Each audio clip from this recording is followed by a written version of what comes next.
Hey guys, today we're opening up a keyboard. This is quite a simple repair as you'll only need a Phillips 000, a Phillips 00,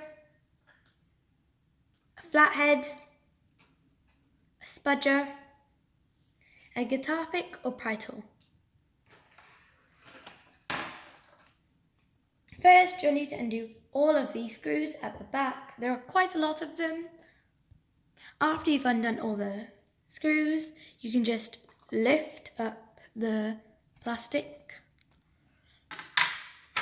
I bet that there is more than you think inside of a keyboard. First, there are two Phillips screws holding this metal bracket in, covering the motherboard and its vinyl connectors. Now that you've undone the screws, you can just lift the metal bracket away. Make sure that you keep your screws organised as they are different sizes and different heads. I find a very good way of this is just leaving it inside of the hole it came from. Now you can lift up with your hands this little silicone rubber shield. Now you can see little contact points on the motherboard. This helps the LEDs communicate and it gives power to the keyboard itself.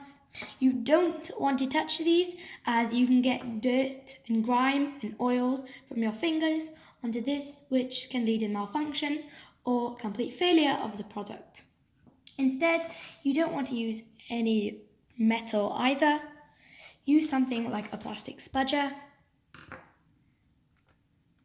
Now you can just pry up on the plastic vinyl.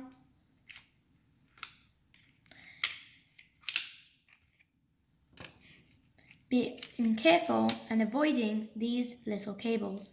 There are 3 pieces of vinyl and you want to make sure that you don't bend them further than 90 degrees.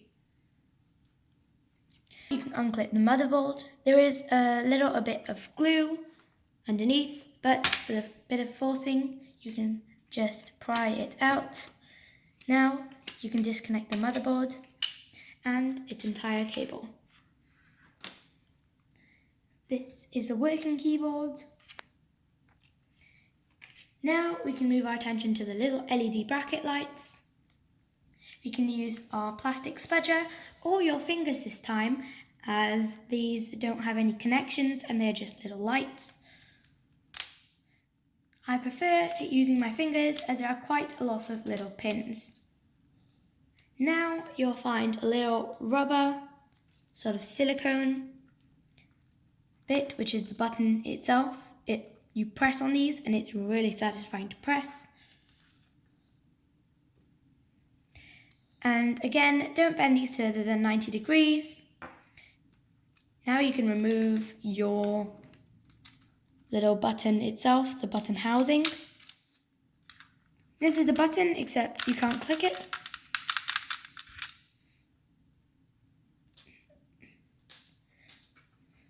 And now that you've disconnected everything from the keyboard, you can just lift the keyboard out.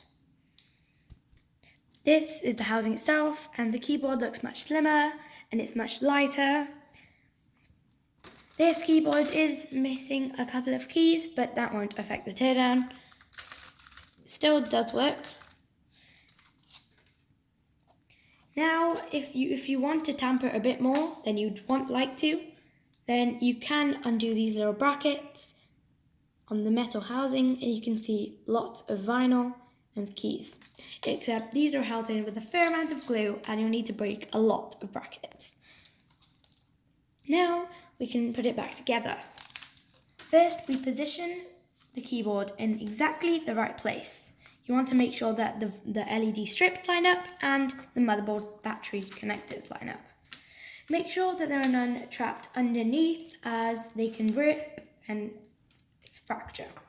Now press it in. Now the last thing we took out was the little black bracket, so we can put that back in, the button itself. It is crucially important to not bend these further than 90 degrees. Now we can put back in the little silicone button itself. These do pop in with these little holes, and they only go in one way, so you want to make sure that it's in the right way this time. If it is in the wrong way, then you can turn it around, since it will break the silicone itself. Now you can just click these into the button. This is really ASMR, so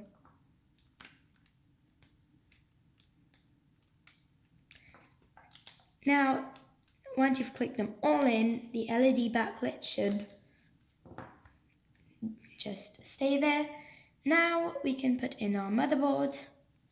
It only goes in one way again, so you want to make sure that the red part is facing downwards and you can only see the green with the thermal paste. Now you can click it in. You don't need to reapply the glue, but if you wanted to, you could. That clicks in.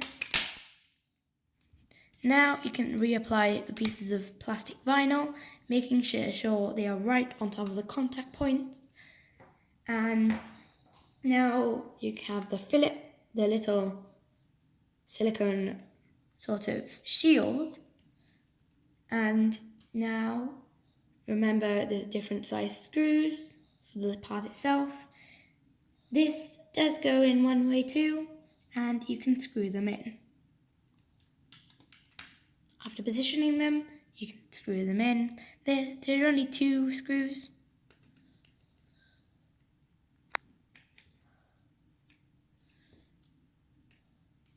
You don't need to do it that tight, or that you can crush the motherboard. And if you didn't keep your screws organized, you could put one that's way too long in for the hole, and that could eventually go through the motherboard, causing failure. Now we can have our back panel and just put that on.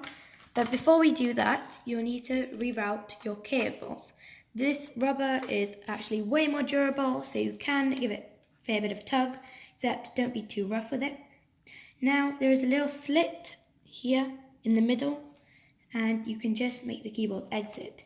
The wire exit. It is really small, but when you get our back panel, there is a slightly bigger slit, which we can put the wire in, and that clicks right into place. Now we can put the screws back in. Now after you've put the screws back in, you can turn it over and plug it in to a device. And if you have if it does work, then you hear the little chime and exiting it. So it does work. The LEDs do work too, and the keyboard itself works fine. The buttons at the top work too.